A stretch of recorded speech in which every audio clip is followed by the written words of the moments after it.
You're watching Oilers Nation Everyday with Tyler Yaremchuk. Your one-stop shop for all things Oilers. They say everything is bigger in Texas, even the upsets. Let's get into it with the lead.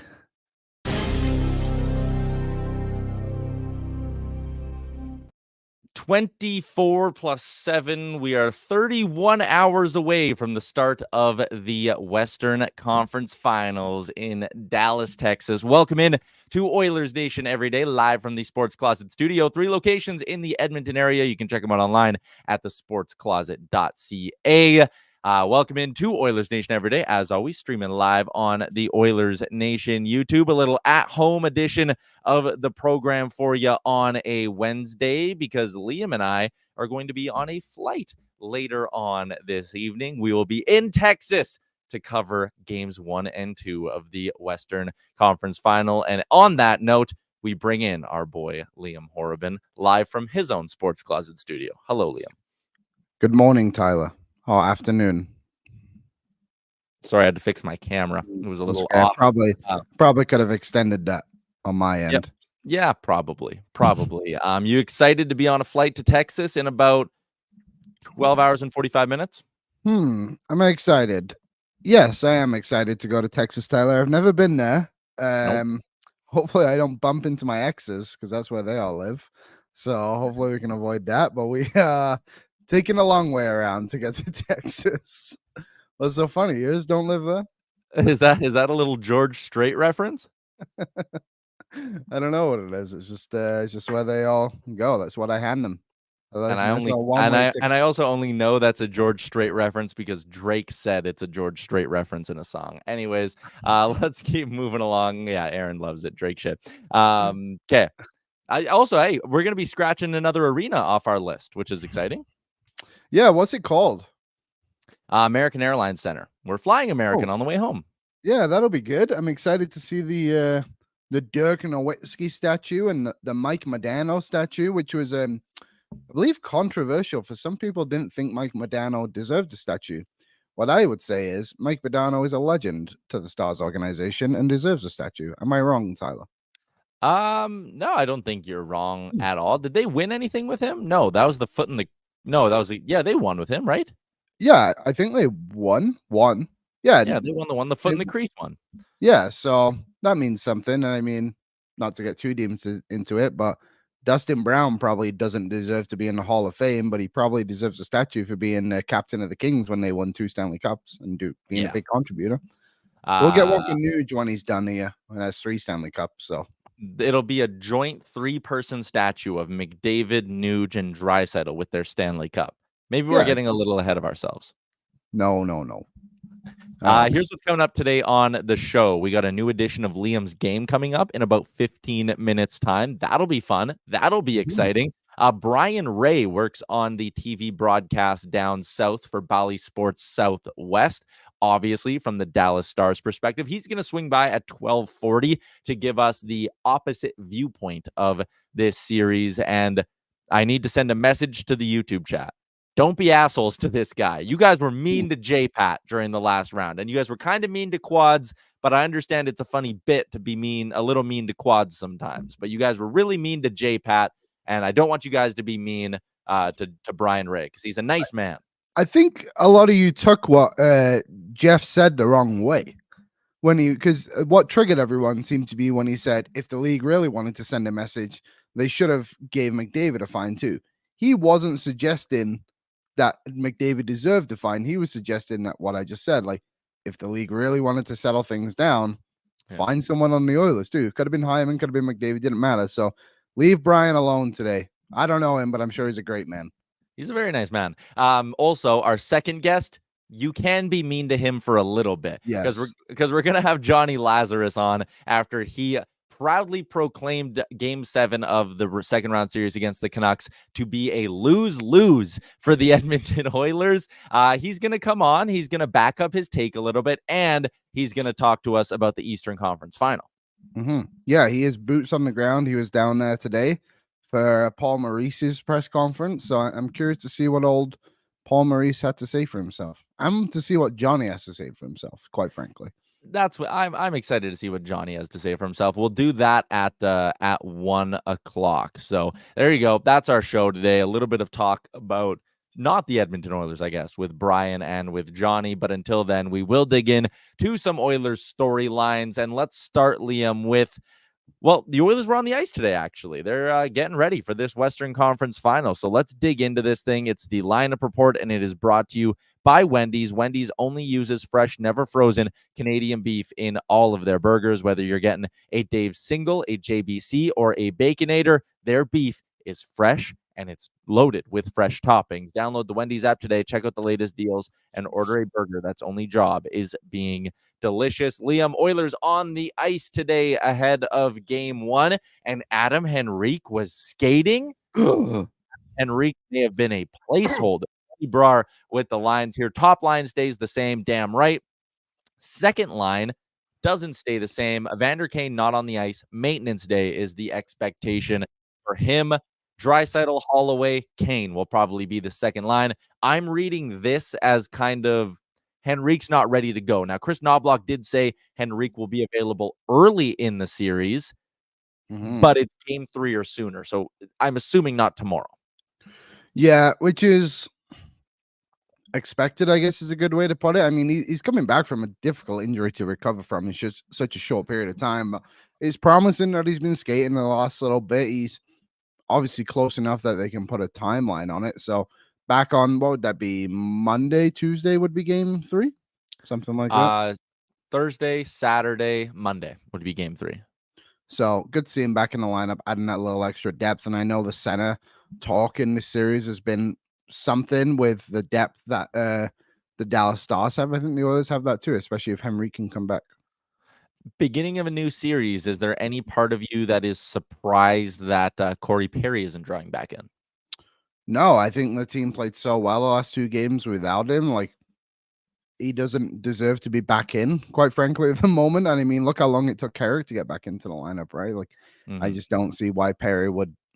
Deserves the wrong word, because I think in the overall scheme of the season, Perry has been good, but these last few games he struggled with the foot speed of it all. But we'll see how this series goes against Dallas. I could see it being a bit more chippy than what the Vancouver one was, for the sole reason of Jamie Benn being an asshole. That is fair. We have someone in our Facebook, Liam. I don't know if you can see this. Full-on meltdown that Evander Kane isn't playing. Evander Kane's going to play. Don't worry. He will be in the lineup for game 1 of this series. It's a maintenance day. Adam Henrique is his placeholder. Henrique likely isn't ready. Kane will be ready for game 1. A lot of you people chiming in on Corey Perry. Sean, Perry just got a bonus for making it to the Western Conference final. He did. Rob says Perry sucks, doesn't deserve to go back in. I think that's a little bit much.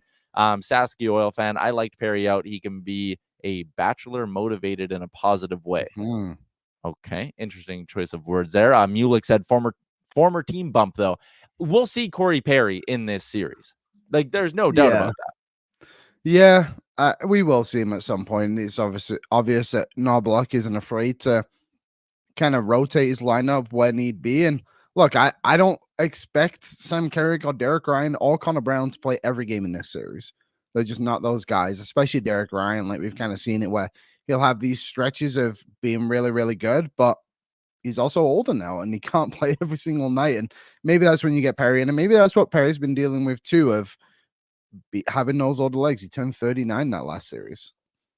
Facebook chat, by the way. I usually don't even have it open. Facebook chat is unhinged today. It is, by the way. one person.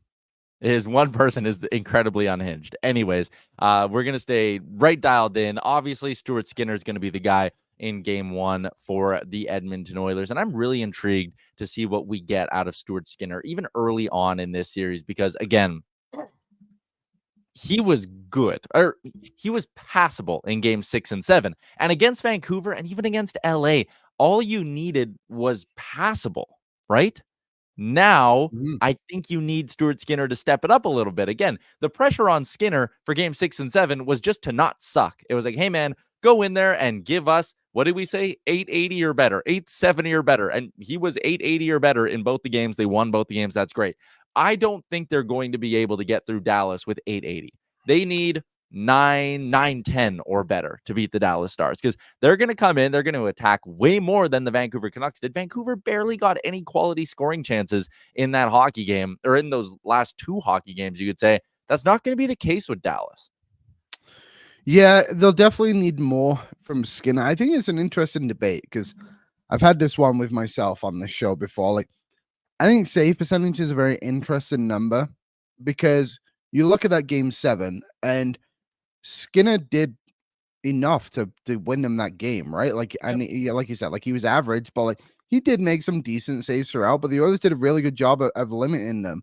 So for me, it's like, are the Oilers going to play that well in front of Skinner to help him out? Because what was Skinner's save percentage in that game? Probably 870 or something like that. I would assume, maybe a little bit lower. Thank you.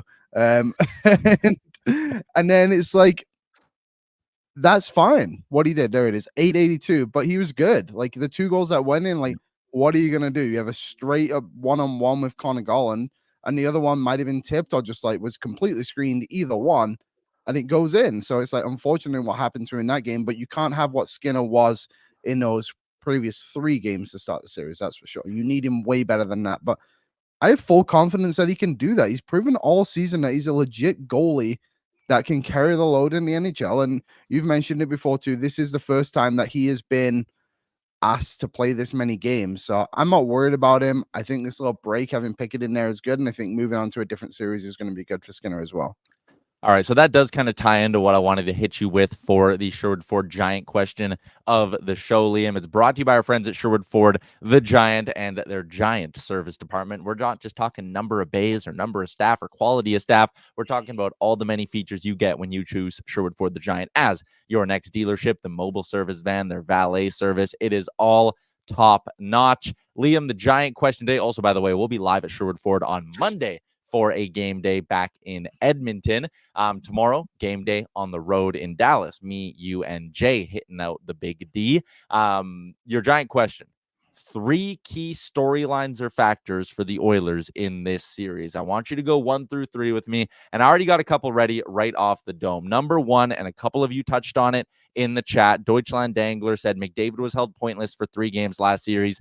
That won't happen again. Mark my words. And Maynard Nugent Spivey, the big X factor is McDavid any healthier today than he was against Vancouver. Liam, quite honestly, my big storyline, number 1, is what are you going to get from Connor McDavid in this series? He was lights out in the series against LA. If you watch that series against Vancouver, he was banged up. There's no denying it at this point. He's sick or he's banged up. He was not at 100% throughout that entire series. If you can get 100% Connor McDavid, you have a good chance of winning this series. If you can get, and I honestly don't know the last time we've seen this level from him, but if you can get 110% Connor McDavid, if you know what I'm saying, the games where you just sit back and go, holy shit, he is in video game mode and he is not going to be stopped. If you get that level, you're the favorites in this series. And as much as against Vancouver, again, I said they just had to not be bad. If they bring their B level, B plus level, they're going to be fine. You're going to need more than that to take down this Dallas Stars. You are the underdogs for a reason. And to me, it starts with 97. You're not winning this series if 97 is not humming at 100. Yeah, you're going to need a lot more from McDavid, and hopefully these couple of days off are going to benefit from him. So I would agree that's a big storyline. But I think one thing that's actually been good and maybe overshadowed a little bit, and we have spoken about it, of course, but like, while McDavid hasn't been scoring goals, like Hyman and Nugent Hopkins have been chipping in quite regularly to kind of carry the load, whether that be on the power play or whatever, 5-on-5. Like Hyman has 11 goals in the playoffs so far. So I think you need more from McDavid in the goal scoring category. And it's funny that we criticize him and he has 19 assists so far in the playoffs, right? But we haven't seen that supernova game from him. I think game 2 against Vancouver was a really good game from him overall, but also he played 30 minutes or whatever it was with 2 of the other best players in the world right now. So yeah, you do need more from McDavid, and I think it will come. I think this series will be interesting with him going up against Heiskanen rather than like a Quinn Hughes. Or I guess it was Susie and Myers, wasn't it? Yeah, I'm really intrigued actually to ask Brien Rea about which D pairing he thinks is best suited to go up against Connor McDavid, and maybe which one's better to go up against the Leon Draisaitl line, because I do think it's an interesting decision for Pete DeBoer to have to make. But that's my number one, Liam. I'll go through my three, and then I'll ask you if I missed anything or if I have anything out of order. Number two, we just talked about it. It's what made me want to get into this, but it is going to be goaltending for me. Like, it will be very, very hard for Stuart Skinner to be the better goalie in this series. Jake Oettinger is damn good. He's been damn good in playoffs past, and this year he's been giving the Stars nothing but quality. Chatted with Carter Hutton today about what makes Jake Oettinger so good, and he talked about how it's the big saves when they matter the most. Like, this is a guy who in the third period is at his best, in overtime is at his best, is the kind of goalie who, if you don't have it for 5 to 8 minutes in overtime, like they had stretches of against Colorado, he's good enough to hold you in there and do the old bend but not break. You'll give up 5 chances if you're sloppy, couple bad icings. Dallas just plays with the confidence that Jake Oettinger can backstop and make up for a lot of their mistakes. Stuart Skinner has to give the Oilers that same confidence. Yeah, I would agree. But one thing I want to counter on Oettinger, and you may counter back at me.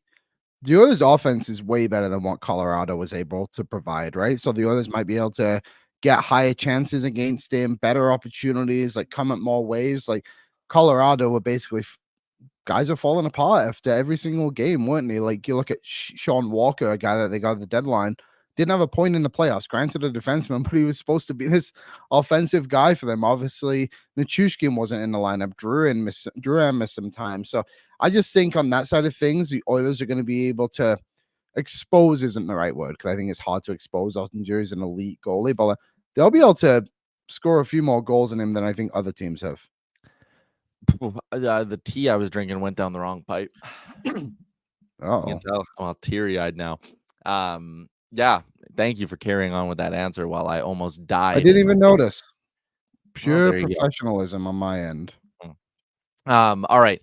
Third one I got for you, Liam, and you talked about the offense, and to me, that's going to be massive. But as much as we need McDavid and Draisaitl to really come through and be at their best, you've made it through 2 rounds without getting literally anything from your bottom 6 production-wise. I know Janmark had the 1 goal, and Fogle scored an empty netter. Holloway had 2 goals on the fourth line. Yeah, they lost that game, but sure. Got it. Yeah, you're right. Sure when Kane was going, he was a third line player.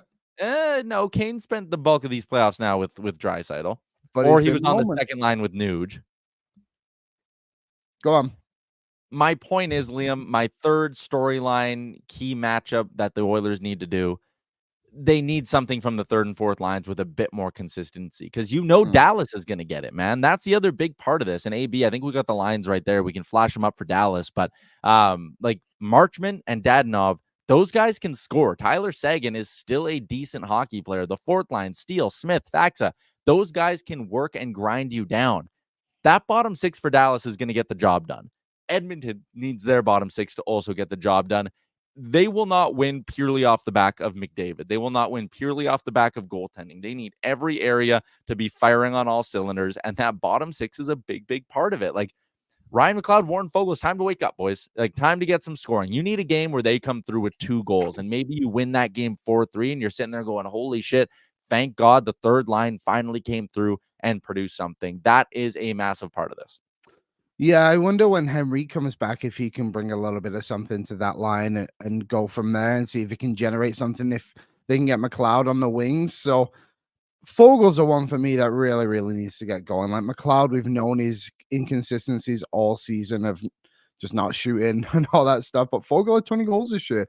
Those last 2 games of the year, like he was really good. And I know guys were out of the lineup, but he stepped up and he was producing against Colorado and Arizona. And we haven't seen it at all in the playoffs. I think last game we saw a little bit more urgency and effort from him, and especially in the last few moments of the third period, like trying to keep that puck in the offensive zone. But for me, he's the one. He has been the most disappointing player in this entire playoffs, and that's saying that with a goalie and Stuart Skinner who's literally scratched. But Fogle had 20 goals, and you need at least 1 in the first 3 games from him. Is that fair? I think so. I think you need even more than that from him and McLeod combined. I think that line, that third line, needs to be a goal every second game kind of performance here, and they need to keep playing the decent. They need to keep playing decent defensive hockey as well. A little bit of chatter in there about the Stars saying that, hey, are we overhyping them? Why are they getting this much love? They had 8 20-goal scorers on their roster this season. 2 30-goal scorers. Granted, Roope Hintz likely not available in night one, but Wyatt Johnson scored 32 goals. Hintz scored 30, Robertson 29, Pavelski 27, Sagan 25, and he only played in 68 games. Duchesne 25, Marchment 22, Jamie Benn 21. You compare that to the Oilers, they only had 5 20-goal scorers in their lineup. 3 fewer guys. That's basically a third line. And one of them is Warren Fogle, who has barely played this or hasn't shown up, hasn't scored since game 1 against the LA Kings. So right now, the Oilers are basically operating with 4 20-goal guys compared to Dallas's 8. So I think the depth has to step up a little bit. One area where I will give the Oilers maybe a bit more credit if I'm doing the how many 20-goal scorers on each side. Ryan Nugent-Hopkins is playing his best hockey of the season right now, potentially his best hockey as an Edmonton Oiler right now. That's impactful. If Nuge is going to keep contributing at 5-on-5, regardless of if he's with Connor McDavid or not, Nuge contributing at 5-on-5 is huge.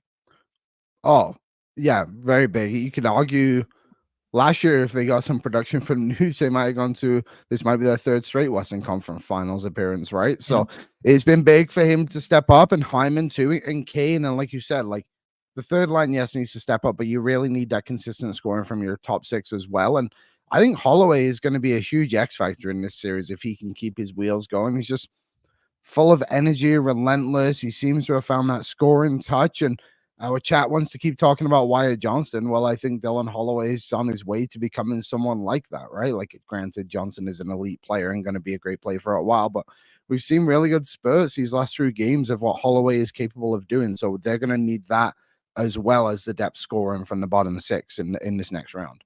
Yeah, and what I'll say about that comparison is Wyatt Johnson is like an elite play driving forward now for this Dallas team, which is what they needed, right? They needed a line outside of, when healthy, Robertson, Hintz, and Pavelski to be able to produce, and Johnson was exactly what they needed. And Dylan Holloway's not going to have the same impact. He's probably never going to be a 30-goal guy in his career. He's going to be a 20, 25-goal scorer.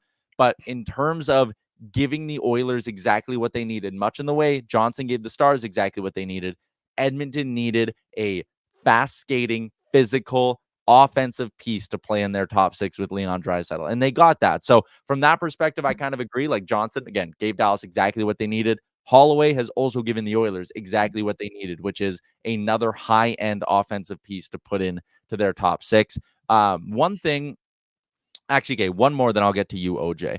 The special teams matchup.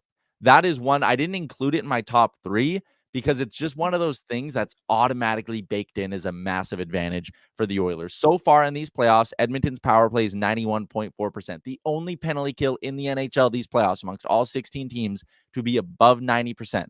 Edmonton Oilers. Dallas's PK is all the way down, ranked 11th, 69.2%. 69.2%. The Oilers' power play, 37.5%. It is a full 6.1% better than the second best power play still standing in these playoffs, which is the New York Rangers at 31.4%. Dallas is down at 29%, 8.5% worse than the Edmonton Oilers. And they haven't played a PK as good as the Oilers yet, which is important. You look at what the 2 PKs they went up against, both very average when you look at the regular season and now in the playoffs. So listen, Dallas hasn't had as much success on the special teams, even though they've arguably had easier special teams matchups. Remember, LA was the 3rd best PK in the regular season. Edmonton absolutely picked them apart. And I see what Daryl Sutter is saying here, saying you can't rely on the power play. Yes, you can. But you can. And I'm not, Liam, like, I don't think either of us is going to sit here and say power play can score you 3 goals a game, and that's how you're going to win your 4 games in this series. Absolutely not. No one's saying that. But if your penalty kill can be 90 to 95 and your power play can be 40%, you're getting basically a 1-0 advantage every single game you play in. Maybe even a 2-0 advantage every single game you play in. Yeah, and I just think that's how the Oilers are going to win this series. if they do end up winning, it has to be based off what the special teams is doing. And like we spoke about here, the depth scoring not coming through, but what they've been doing on the penalty kill is arguably been just as important, and in like a weird way. Obviously, goals are more important than anything, but that has to be the way the Oilers are going to get through this series. Relying on that power play. Yes, you can't rely on them to get like 3 or 4 goals a night, but getting one a night and then hoping you can get some 5-on-5 scoring isn't a massive demand from anybody. And also, if you go back and look, they basically just went through that series against the Kings and won based off their special teams. Like if the Kings get a couple of special teams goals, it could probably go the other way, or is at least a longer series. So I'm fully that. I just don't understand that narrative. If you can't rely on it, if you go back and look through Stanley Cup history, a lot of the winning teams have great power plays and special teams in general. 100%. Like go back and look at the last few Stanley Cup champions, man. They all find ways to come through on the power play. Their power plays get hot, scorching hot at some point in their run. So again, I think some people want to diminish it, and I'm not saying 5-on-5 scoring isn't important. How many 5-on-5 goals did Edmonton have in Game 7? 2. They had 2 of them. Okay, here's another one. Oilers won Game 5 without scoring a power play goal from Daryl Sutter. Yes, that is 100% factual. But if you go back and look, I'm assuming you're referencing Game 5 against Kings. They scored literally like 3 seconds after 2 of them. So they basically did score 2 power play goals in that game. Yeah. Just looking here really quick. The best power play the NHL has seen in the playoffs. And again, I'm looking at teams who actually went to the conference finals or further, but going through the last 5 playoffs, the best power play in that stretch is Colorado in 21-22. They won the Stanley Cup, did they not? I believe so, yes. Second best power play in that stretch, Tampa Bay in 2020-2021. They won the Stanley Cup. Last time I checked my historical dictionary. Vegas from their cup year, I guess, would be kind of the anomaly in all of that, I suppose. But regardless, you need a good power. Oh, no, Vegas 22-23 is 8th in that stretch as well, 21.9%. So, again, man, you need good power plays if you're going to go on deep playoff runs. And saying that the Oilers need their power play and penalty kill to keep coming through for them, it's not diminishing 5-on-5 play. It's talking about the Oilers needing to take advantage of really potentially the one area in this series where they have exactly that, a clear-cut advantage. Okay, let's get to OJ here because I want to talk about this. I think it's a really interesting point. He's all caps, very fired up. I'm saying their centers aren't shut down the same way that Deneau, Kopitar, and Miller. OJ, I agree with you. And Aaron, can we maybe just flash up the Dallas lines again? And we did, to be fair, we either touched on Oilersnation Radio or on this show yesterday, but I talked about how there's a bit of pressure on the Oilers wingers to really come through and be productive and win their battles. Because yes, if I put Leon Draisaitl next to Wyatt Johnston, I'm taking Leon Draisaitl to win that battle every single day of the week. If I put Connor McDavid next to Matt Duchene, I'm taking Connor McDavid to win that battle every single day of the week. The difference is going to be if/when Roope Hintz returns in this series. And 2, Jamie Benn's going to be a handful. Jason Robertson's going to be a handful. Like, if you're going to sit there and just talk about the centerman and be like, look, the Oilers this is a step down in terms of the quality of defensive centerman they're playing, you got to look at the fact that blue line is really damn good in Dallas, and they're going to be able to stop you. And these wingers are way better than the wingers they were getting in the past. Vancouver was rolling out Ilya Mikheyev on the top line in an elimination game. Nils Höglander was playing top 6 minutes at one point. Like, these guys you're facing on the wing in Dallas, they are a much deeper team. So yes, maybe the center battle is a little bit easier to look at and go, hey, I feel comfortable with the Oilers there. Everything else isn't. Yeah, I totally agree. I think Dallas can look at that too with the way the Colorado Avalanche will line up some nights as well. Like, this team is deeper on the Oilers side of things, but it is interesting. Yeah, the centerman depth, like, it's obviously really good on Dallas, but like very offensive focused. And I mean, the wingers have shown up for the Oilers again. Like, that top 6, that group of 4 have been legit for them. So they've got to step up, like you said, and this will be interesting. Like, Stankoven and Wyatt Johnston and Jamie Benn. That's such an interesting line to me, because you should have 2 guys who are very inexperienced, and Jamie Benn, who is not what Jamie Benn used to be. But to be fair, he won a Hart Trophy with like 80 points or whatever it was. So I'm very, very curious. Like the Oilers, everyone seems to have them as the underdog, and rightfully so. I think Dallas is a legit team, but for me, I think it's the blue line more than maybe the full forward group, which overrules what the Oilers are able to beat them at. Yeah. All right. Let's move into something we haven't done in over a week, Liam. We've been robbing the people of Liam's game. We're going to get to Brien Rea in about 10 minutes time on the Star Mechanical guest line. But first, it is Liam's game, and it is brought to you by Nation Gear. Get geared up for the WCF. Why not upgrade your wardrobe a little bit? I got the Live Laugh La Bamba shirt on right now. I'll go this way.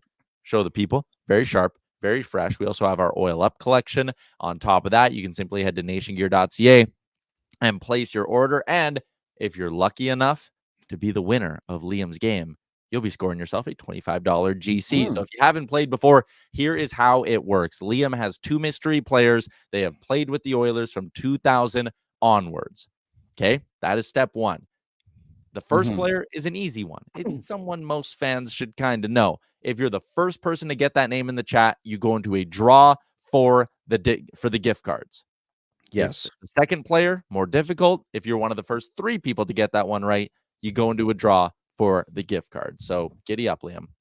Giddy up. So I know typically on game days, or going into a game day, I'll do players that played for both teams. That is not true this time around. These are just players who have played for the Oilers.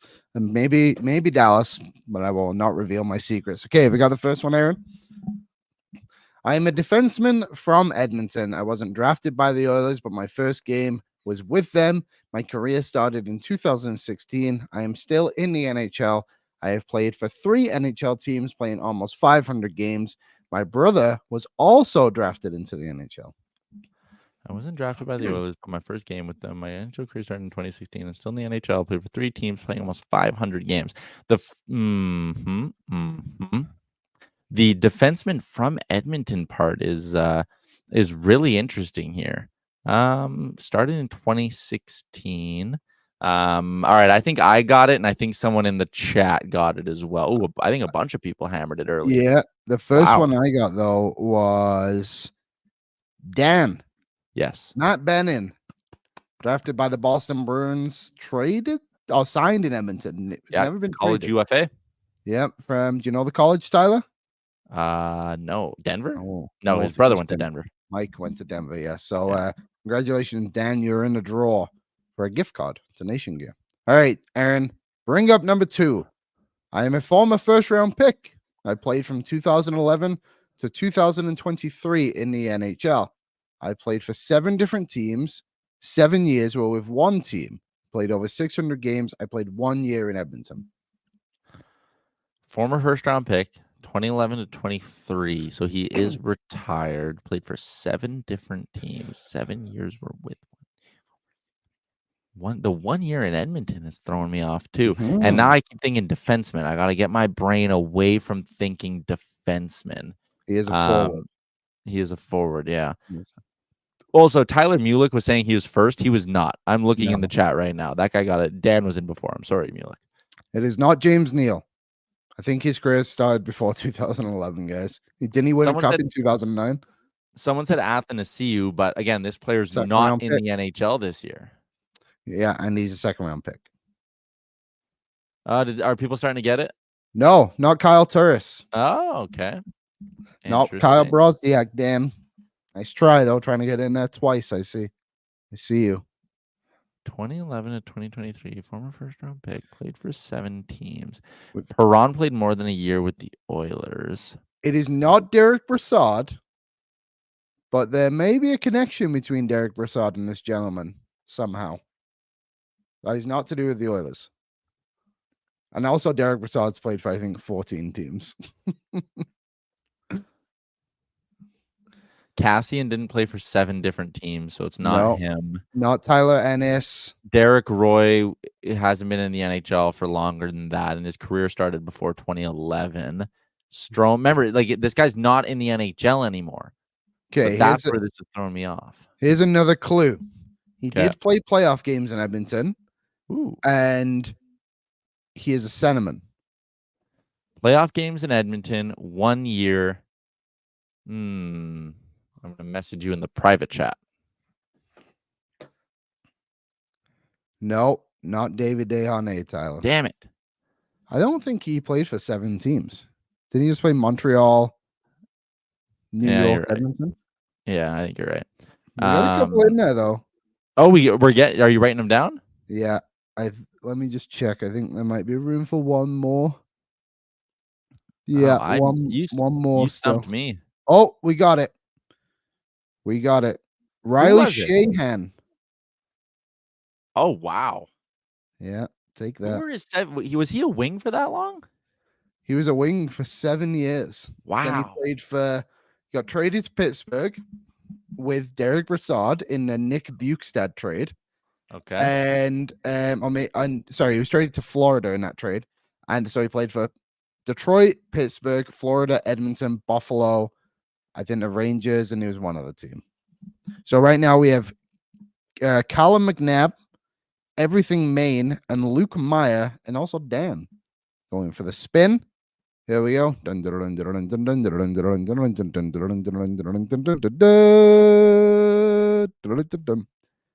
go. Callum, Mr. McNabb, you're the winner. You can NationGear.ca if you want to find out more about Nation Gear. And also email me, Callum. Callum McNabb? I don't know. Whoever you are, you won. Email Tyler. You won. Email me, Tyler at thenationnetwork.com, and I will get you hooked up with your $25 GC to Nation Gear. Also, Tyler Mulick is crying foul. Tyler Mulick, I am responding to you with a screenshot of what we see. You are actually the third one to get it by our count. So be faster if you want to win, folks. Yeah. The oily accountant was actually in before him, I think. I think sometimes the people's YouTube is in like a different order than ours based on like, I guess, their internet. I don't know. Well, what I would say to that is get better internet. Not much else. Can you even get a hat for $25? I mean, go to nationgear.ca and find out. Win twice. Yeah, don't blame us. Blame the economy. Yeah, hey, not our fault. Thanks, all right. Obama. Dumbest thing you could possibly say in that moment. Okay, let's get back on the rails. We got a serious guest joining us. We got to be dialed in. Star Mechanical Guest Line. Find out more information about what makes them Edmonton's #1 plumbing and heating company by visiting them online at starmechanical.ca. Residential, commercial, 24/7 emergency service. They do it all. Excited to welcome to the show from Bally Sports Southwest, Brien Rea. Brien, my co-host Liam and I are going to be on a flight in exactly 12 hours to come out to Dallas. What are we getting weather-wise? Do I pack shorts or pants? Pack a raincoat because it just started pouring down here, and I think it's going to keep up for the next few days. So we can blame you guys because apparently you're bringing it to us. Mm-hmm. But, shorts are fine, but you should probably bring an umbrella as well. Not what I was expecting. Not at all. So we will. At least the game's indoors. Yes, thank goodness. That is thankfully a positive. Appreciate you popping on to give us a little preview of this. And we got an interesting comment earlier in our show from Scott, who said the Oilers will finally face a legit cup contender. And what I think is fascinating about these two teams' path to this point, Brien, the Oilers haven't played a true cup contender in my eyes yet.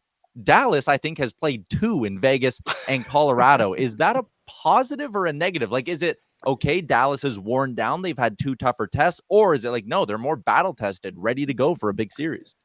Well, we're going to know at the end of the series, and that's basically the way it's going to fall. It's Pete DeBoer mentioned as we were covering the first 2 rounds last year, Minnesota in the first round and Seattle in the second round took a couple pieces out of Dallas, and then they hit Vegas, and Vegas obviously was at the height of their success. And they felt it, taking on a Vegas team. So Dallas, I think they feel they're in a much better spot. They obviously are a much deeper team than they were last year. And I think they've done a pretty good job, and they feel they've done a pretty good job of balancing that depth as well as they could. That's including playing roughly 5 defensemen essentially through the first 2 rounds of these playoffs. But we'll find out at the end of all this. If Dallas wins the series, I think you look at them and go, well, they were battle tested going through Vegas and Colorado. If Edmonton wins this series, I think from a Dallas perspective, you can look at wherever Dallas struggled and say, yeah, they had some pieces taken out of them. I think you'll also look at Edmonton if they win this series and say playing LA, then playing Vancouver, they were building themselves on an upward trajectory, and it's going to continue if they succeed through the series. I actually think Vancouver had a little bit of a stronger case. I get when you don't have Thatcher Demko in net, that takes a dent out of you in terms of the cup contender status. But when I looked at Vancouver and Edmonton, and you're wondering which team Dallas could play, Vancouver, they seem to have a player in all the key spots, whether it's up front, whether it's somebody on the back end, whether it's up and down the lineup. It was just losing Demko that really hurt them in terms of their star power and cachet. So I thought Vancouver was a heck of an opponent for Edmonton to have to deal with to get to this point.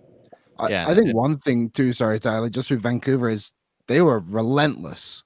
Basically every game but game 6, like they were in the game right to the end of it. But one thing I was curious about, what has kind of been the biggest storyline for Dallas through these 2 series? Like what's kind of what everyone's talking about right now?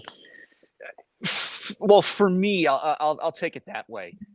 The story for Dallas from the get-go has been their depth, and whether it's the 8 20-goal scorers in the regular season, whether it's the emergence of Wyatt Johnston here in the postseason, it's the depth has always been their strength, and the depth is what they are going to have to continue to lean on if they're going to make a run to the Stanley Cup final and possibly win the Stanley Cup. And I think you can point at the Vegas series and the Colorado series.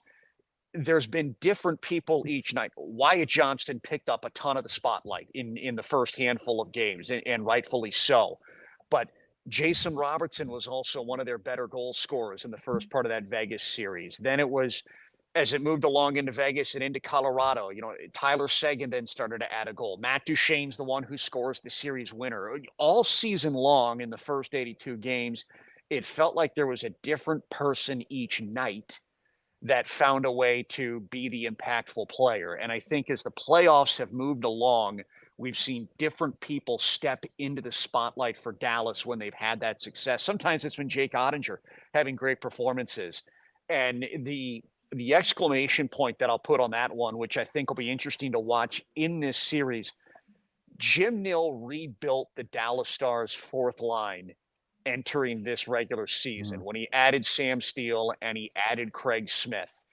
And that line at times in the Vegas series and the Colorado series has been very much an energy line for the Dallas Stars. And it's not a thunderous body check, heavy physical play type of energy.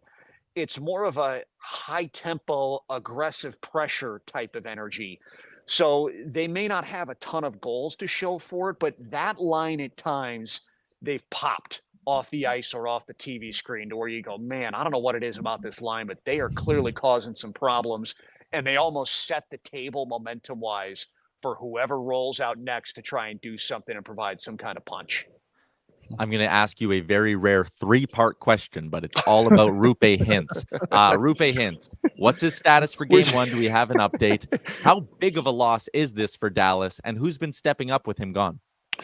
Well, I was just having the depth conversation with you, right? And I think this is the biggest test of that depth. So we just got done with media sessions and formal press conferences just moments ago. So Peter DeBoer said, Roope Hintz, he did not skate today with the main practice group, but he skated on his own earlier. And the label that Peter DeBoer used was pretty extensively on the skate. Thought he looked good, and he's keeping him labeled as day-to-day. It's the playoffs. Day-to-day, who knows what day-to-day means? Nobody is letting any information get out beyond day-to-day. But he skated yesterday, he skated today, and then pretty extensively was the label that Peter DeBoer used on the skate that Roope Hintz did today. So that's the status as of right now. When you take him out of the lineup, Dallas still has depth and they can still win games without him in there. But when I was watching game 6 against Colorado, I thought it was a little fascinating because Roope Hintz disappears from the lineup. Well, they elevate Matt Duchene. Once you elevate Matt Duchene, he was the linchpin that made Tyler Seguin and Mason Marchment go during the regular season and in the playoffs. That now alters that line. And then when you're trying to find a way to keep that offensive push, Wyatt Johnston has been the player getting sprinkled all over the Dallas Stars lineup. Well, that now affects the Jamie Benn and Logan Stankoven pairing because he was the one that made those two go. Now we're talking about 3 different lines that all of basically get affected by Roope Hintz disappearing from the Dallas Stars lineup. We'll see what things look like come game 1, how the lines actually shape up and who's playing with who. And then we'll see how effective the offensive punch is down the roster for the Dallas Stars. But if you're looking for people to step up in Roope Hintz's absence, Matt Duchene's the one who was elevated and ended up scoring the big overtime winning goal, but also had the goalie screen on the overtime goal that never was and probably should have been in that first overtime. And then Wyatt Johnston as well. It feels like those minutes get extended a little bit if Roope Hintz disappears because of how effective he's been. I think those are the 2 centermen or center ice players you look at. Can they pick up the mantle in the absence of Roope Hintz and give a little more punch? Because Wyatt Johnston was the one elevated to the first power play. Moving along to one big thing, whenever teams are game planning for the Oilers, it's game planning for 97 and 29. But with McDavid specifically, we know he likes to attack with speed off the rush and all of those great Connor McDavid things. What D pairing do you think is going to be saddled with the responsibility of trying to shut down 97? Are they going to go with Heiskanen because maybe he can skate a little bit better and keep up? Do you go with the defensive guy in Tanev? What direction do you think they'll go? I think they go D, all of the above. And whether it's regular season, me covering the Stars, especially with Miro Heiskanen on this roster, yes, they've tried to utilize Heiskanen and get him on the ice as much as possible against McDavid. Now, they have not played the Oilers essentially with Tanev as a part of the roster, and Tanev was the guy they wanted on the ice against McKinnon as much as possible in the last series. I think if you're Peter DeBoer, you're going to try and get one of those 2 players on the ice as much as humanly possible, whether it's McDavid or Draisaitl. Honestly, I do think that they go hand in hand. I know McDavid is in his own world at times, but I do think those 2 can be so dangerous as individuals. But the bottom line for Dallas is they're going to have to defend him as a 5-man unit. And it's a little cliche. It's a little coach speak. I think the way Tanev can position himself and the way Heiskanen can use his feet, sure, they can probably section off a portion of the ice for those players to a certain extent. But at some point, there's somebody else's stick is going to have to be active, whether it's the guy receiving a pass from McDavid, whether it's the puck moving across the box on a power play situation. At some point, somebody else's stick is going to have to be active. So it really is a 5-man project with McDavid and with Draisaitl. But if you're looking for call it a lead singer to the band, it's probably Heiskanen or Tanev that are going to alternate in some fashion, depending who can be on the ice at the right time. I think Oilers fans want to know, because we've talked about all the positives of what Dallas can be and everything. But what is the biggest weakness? What's the spot the Oilers could exploit this team a little bit? Well, I do think having Roope Hintz out leaves a question mark on the depth is there, but it really does affect 3 of your 4 forward lines. And so how does that come into play? Peter DeBoer, I thought, made a very fair point in his press conference this morning. The biggest area you can get into problems with Edmonton is if you put them on the power play. And just with that, let alone the Draisaitl and McDavid personnel, the 5-man personnel, but Bouchard's made his presence known. Evander Kane can still be a factor. I think Zach Hyman's the quietest 50-goal scorer we've probably had this year, if you really think about it, so there's a true personnel on that power play unit that's difficult to deal with. Dallas does not take a lot of penalties, and they've been a very disciplined team. Not taking a penalty against Vegas or not taking a penalty against Colorado, that might be a different animal versus not taking a penalty against Edmonton because of the pace they can play at. And McDavid is McDavid when he has the puck. So, series get decided 5-on-5 a lot of times. I thought this about the Colorado series. I think similar to the Edmonton series for Dallas, maybe this becomes a 5-on-4 series in the sense of how little or how often are you putting Edmonton into a 5-on-4 scenario? And that could be a real dictator as to how this series goes. The old cliche, when you're the team on the road, special teams and goaltending are the great equalizer. that could be a really big spotlighted storyline with the way the Oilers are built and how the first 2 games, at least, of this series go here in Dallas. Last one I got for you. It comes in from our Great Clips inbox. More than 4,400 hair salons throughout the United States and Canada, locally owned and operated, open 7 days a week. And you can use the Great Clips check-in app to see the wait time, check in on your phone, get your haircut when you want. Great Clips. It's going to be great. Oilers fans wanted Chris Tanev at the deadline. There was all this talk that the Oilers made a push to get him, made an offer to Calgary. He ends up in Dallas. We want to know how big his impact has been on that blue line. Oh, I think just look at the Colorado series. That's, if you want just a microcosm of what his impact has been, that says everything. And whether it's Jake Oettinger talking about him playing in front of him, I think just what he did against McKinnon and those top players in the Colorado series really affected a lot. Colorado's a top-heavy team. That's the way they were built. They cannot win a playoff series unless their top guns are producing. And for the most part, those top guns did not produce because Chris Tanev was one of the key players on the ice. So that's the short-term recency bias effect that he's had. Big picture, I haven't checked the updated stats today. I haven't done my full deep dive into this series quite yet, but I know that after the first 2 rounds, I believe Dallas was leading the playoffs in shot blocks. Now, that is a team commitment. That is a defensive core commitment. But what's Chris Tanev's MO? I mean, what has he basically run his campaign on as a hockey player in the NHL? He's a shot blocker. He eats pucks. And so whether it's his personality has maybe bled itself into the D-core a little bit, that's probably part of it. I think the Stars, they made a point before the regular season was done to start adding Stanley Cup habits, is the phrase they used, into their game. And that is a Stanley Cup habit that you need to bring into the playoffs. So it's kind of one and the same, chicken or the egg. You bring in one of the best shot blockers in the league and a guy like Chris Tanev, but you're also a team that's trying to instill those habits. Both of those things, put those in place. And I think you can look at that. The shutdown of McKinnon and the shot blocking the Dallas Stars have added, those have Chris Tanev's fingerprints all over them. It's going to be my first time in Dallas, Liam's first time in Dallas. Can you play tour guide and give us a good restaurant recommendation? Do you know where you guys are staying or what area of town? Oh, Zero idea. It's downtown. Okay. Downtown. Okay. Mm-hmm. Look, it's Texas. It's 2 things. It's Tex-Mex and barbecue. It's the absolute tourist trap way to do it, but it's 2 things it's known for. So Pecan Lodge in Deep Ellum, that's a pretty well-known barbecue joint that you should catch down here. I'll give you this. Chewy's Tex-Mex is a chain. It's a franchise all over Texas. Everybody's been to a Chewy's. But the key is when they bring you the chips and salsa, you need to ask for the jalapeno ranch instead of the salsa. Okay. That's the move. All right. I like that. The kind of insight I will die on the jalapeno ranch hill nonstop. That is the move if you're coming into Dallas for this series.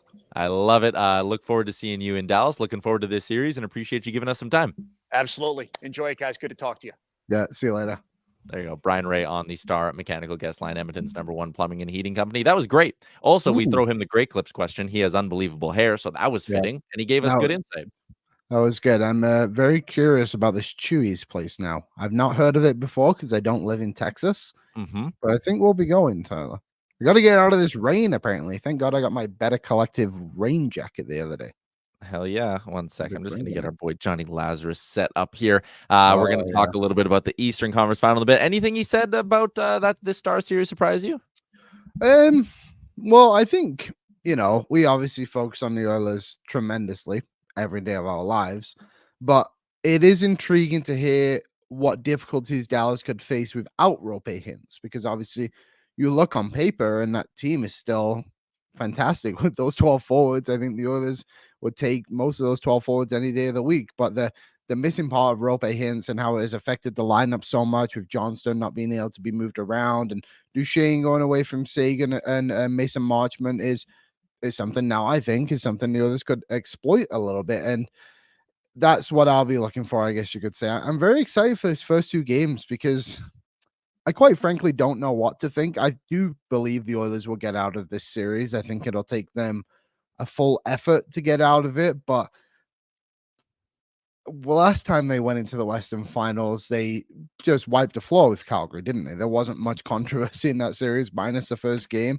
They just pedaled to the floor and just did it against a team that nobody really thought the Oilers could beat. And then they did it. I think Dallas is a little bit better than what that Calgary team was. But let's not forget that Calgary team had 3 100-point scorers as well. So I'm curious about that and how prepared the Oilers are now after what was a difficult test, I think it is fair to say, against the Vancouver Canucks, and one that was challenging and forced the Oilers to show a lot of characters. Like, hey, how do you do this now? How do you go up against a Dallas team where you're the clear underdog in many categories?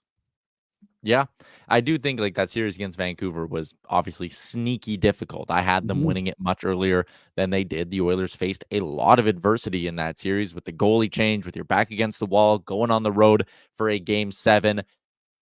I think this series brings the opportunity for the Oilers to have a totally different mindset. They're underdogs, and I think they'll fully embrace that because there's a lot of belief in that room. I think if you're Connor McDavid and Leon Draisaitl, you sit there and go, we're the 2 best players in the world, and you're making us underdogs. If you're everyone else on that team, you kind of sit there and go, we were the best team in the NHL from November 15th onwards, December 1st onwards, and you're making us the underdogs in this series. I think it'll be a bit of a motivator for this team. So I'm excited to see how they respond. Obviously, stealing one in Dallas is massive and has the chance to totally change this series. You're not out of a series if you lose both these games in Dallas at all. You're never in trouble till you lose on home ice. It would just put some pressure on you, obviously, because you would not want to be going down 3-0. But still, finding a way to just stun them and steal one, I think their best opportunity to do it, quite frankly, Liam, is tomorrow in game 1. Yeah, I think so too. But we spoke about it on either this show or O&R. I do like the idea of winning game 2 and then coming home. Little momentum builder, although momentum doesn't carry over from game to game. No, but I think the momentum of a crowd can help you kick off a game. That's fair. It was, yeah, okay. I'm trying to think. Game 5 against the Kings when they returned home was good. Game 3 against Vancouver, coming off an OT win. Until the Oilers crapped their pants in the first period. The Oilers scored first, and then Vancouver scored 3, right? And they were down 3-1 going into the period. So, yeah, I think obviously the Oilers have to play well coming back if they do split and then go into game 3. But the crowd at Rogers Place has been fantastic throughout this run. All right. We got our second guest joining us today on the show. It's the Playoff Report brought to you by Boston Pizza. It's been 30 years since a Canadian team has won hockey's ultimate prize. For some teams, a lot longer. What would it take for Canadian hockey fans to set aside their differences and work together to end this drought? Is it their team or nothing, or could they get behind a rival under the right circumstances? Well, go ahead and ask them, because there's only one Canadian team left to cheer for, and it's the Oily Boys. We know our boy Big Dave out in Vancouver is on the bandwagon. Anyone else? Jets fans, Sens fans, Leafs fans? Anybody? Come on. Most Canadians on a roster left in the playoffs as well. It's all about Edmonton. Let's bring in, this is going to be a fun one. The chat's already filling up. OJ, lose Lazarus. Ryder, just said Mickey Mouse. Rusty's booing Johnny. Oh, no. There he is. Canucks in 9, boys. Canucks in 9. Oh, my goodness. Johnny, we had a lot of fun naming you the first and potentially only donkey of the day in Oilers Nation Everyday history. So I hope it's an honor, honestly. It is. Yeah. It is. But coming out of that now, you had the lose. I guess I'll just give you the floor to defend your take a little bit to our listeners who are all over you right now. Okay. Did you get that it was a joke the whole time, the sarcasm behind it, or no?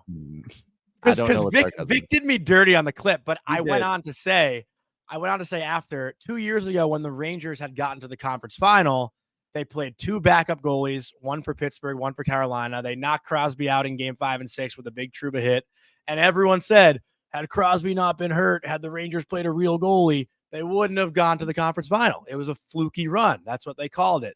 So I took that and brought it into the Oilers by saying, if Brock Besser's playing and if Demko's healthy, do the Oilers get through? It was all one big thing to get back to the Rangers, but it kind of went over everyone's head, and that's my fault. But I still, Tyler, I was rooting for the Oilers, but I will happily still be the donkey of the day, and my joke's just got to be better. It's on me.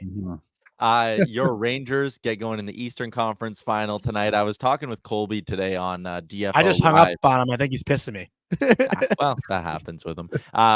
But from a league standpoint, even just from an entertainment standpoint, they got to be hoping for Edmonton Rangers in the final here, right? Like that is infinitely better TV rating wise, public interest wise. That is miles better than a Dallas Florida final. I mean, I would think so. It seems automatic to me. And,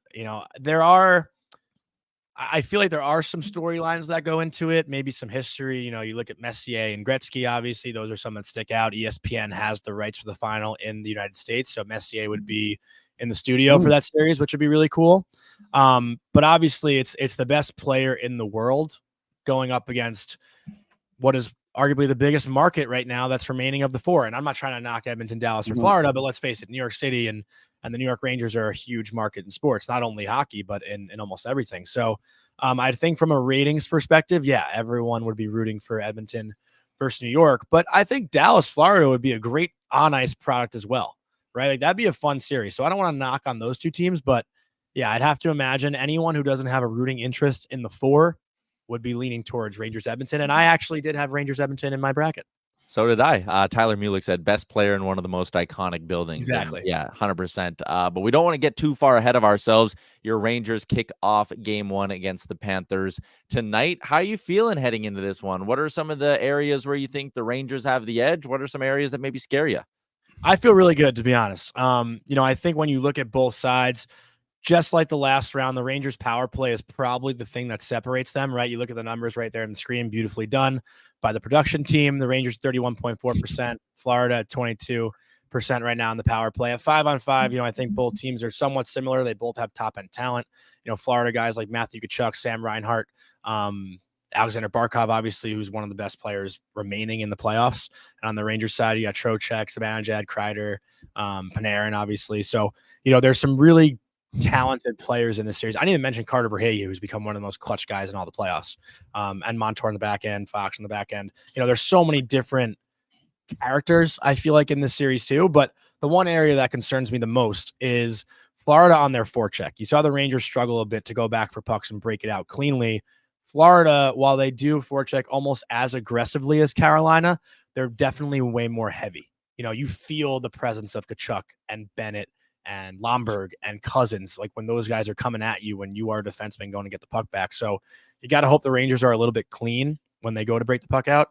But you guys know as good as me, the goaltending probably cancels each other out. The 5-on-5 somewhat even. It's all going to come down to, in my opinion, the power play. Florida's like 1 for their last 13. So hopefully for the Panthers fans, they can adjust from the time off and go over their power play and go over the Rangers' tendencies and use the video to understand their opponent. And for the Rangers, the same thing. I think they come out tonight, and just like they did in game one against Carolina, they knew exactly what to expect from Carolina's PK, and they exploited it, scoring 2 goals in 23 seconds. Yeah, I think another interesting matchup for this one is obviously between the pipes as well. But Bobrovsky's numbers they look down, but then you go kind of game by game, and it's like, he kind of got cratered by like a couple of tough ones against the Lightning, especially in that elimination game when the Bolts kind of got to him a little bit. Against Boston, he was absolutely lights out, but I mean, the guy on the other side, Igor Shesterkin, what have you made of him so far in these playoffs? And would it be fair to say he has more steal the game potential than Bob?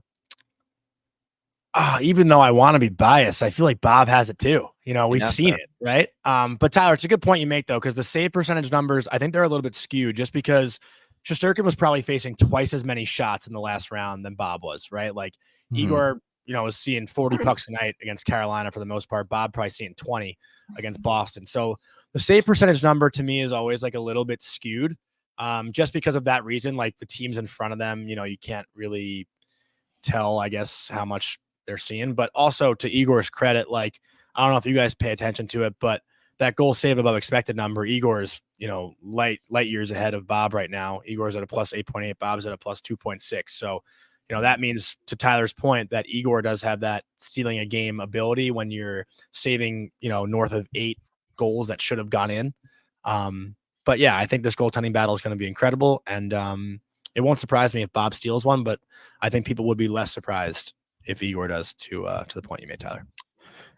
Is there someone on this Rangers team that you think needs to step up a little bit more in this finals? I mean, I think the easy guy to say right now is Adam Fox, just because, we're so used to seeing him be honestly a point per game as a defenseman. Right now, he's got 4 assists in 10 games, hasn't scored yet. But, I think it's pretty noticeable that he's not at 100%, maybe even not at like 70%. And that said, he's still not a liability. He's just not playing up to what we usually see from him. So I would say Fox is that guy you can look at. But other guys as well, like, Tyler, I'm sure you saw this one coming, but Alexis Lafreniere, to me, he was, but laugh all you want. He was a difference maker in that series. 4 goals in 3 games, most of them even strength. Like, he scored some big time goals. And, I know you guys know my history with gassing him up on the show, and Colby's probably throwing up right now if he's listening to this, but, yeah, I think he's another guy too. Yeah. Hey, who do you guys think? Yeah, I'm intrigued. I've been really impressed. I think Vinny Trocheck's been unbelievable for this Rangers team. Like, man, I told Colby, because he was talking a little bit about how, the Panthers have these big bodies that can come and just hammer you and play big, heavy hockey. But when I look at this Rangers team, I see guys like Trocheck and Kreider who, maybe they're 6 feet, but they play like they're 6'5", Yeah. Yeah. What have you been I'm asking about Roslovic, Liam. Come on, Liam, hit me. Do you want me to ask a question? Sure, go ahead. Where's Rempe? Johnny, I have this thing where I literally don't watch any other team but the Oilers, so you're just educating me right now. Hey, that's loyal to the Oil if I've ever heard it. I bleed orange and blue, Johnny. But where is Rempe? Like physically right now? Well, both. What is he up to? What are his daily habits? And also, why is he not playing? He's big into fantasy books, from what I understand. Talking to him the other day, Chris Kreider's given him a lot of recommendations. But he's not in the lineup tonight. That doesn't mean I think we won't see him in game 2. I am a Rempe guy. I think his presence is always felt, especially in the building, like on home ice. It is a weapon that the Rangers have. You can just send him out there for a face-off, and the fans will act as if he just scored the game-winning goal. Like, it's insane. But it's real, and it's there. So depending on how the emotions go tonight in game 1, you can expect to maybe see him in game 2, just to be that extra, little FU, right? You can curse on this show, right? Yeah. Yes. Yeah. Like, Rempe brings that little fuck you, right? Like, that Florida has a ton of. Not that the Rangers don't have it, but Florida, I think if there's one team in the NHL that plays with that, like, chip on their shoulder, fuck you kind of attitude, it's the Florida Panthers. So if the Rangers need more of that, who else than Matt Rempe are you putting in? Yeah, that's fair. What's your prediction for this one? Rangers and how many? Rangers in 7. Rangers in 7. What's your prediction out west? My official pick is Dallas in 6, but on this show, I'll say Oilers in 7.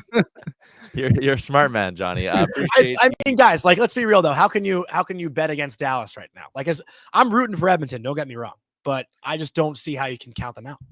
Yeah, you look forward group much deeper. Obviously, Edmonton with the star power. I think a big X factor is just going to be McDavid. He was at 70-80%, it looked like, in that series against the Vancouver Canucks. If you get McDavid into 110% video game mode, the level no one else can reach, he'll steal you a game or two, even if you don't deserve it. But I think goaltending leads you obviously leaning hard to Dallas. The blue line leads you leaning hard to Dallas. There's a lot of key areas that leave you leaning very hard to Dallas in this one. So I don't disagree with people who are picking Dallas, but I also look, red hot power play can win you a series. Stuart Skinner obviously, struggled mightily in these playoffs, but he was good in the regular season. You need a bounce back from Stu. You need good special teams, but I think they're both going to go deep. I'm placing a little money over on Betway at both series to go 7. Before you kick me off, can I leave you with a donkey of the day thought? Sure. Go ahead. If this series goes 7 games, is it a win-win for the Oilers? No, it's upper bus time in Edmonton. Kind of fair, though. It's kind of fair. It made us think. I'll give you that one. Tyler's face was way different than when I asked him if it was a lose-lose.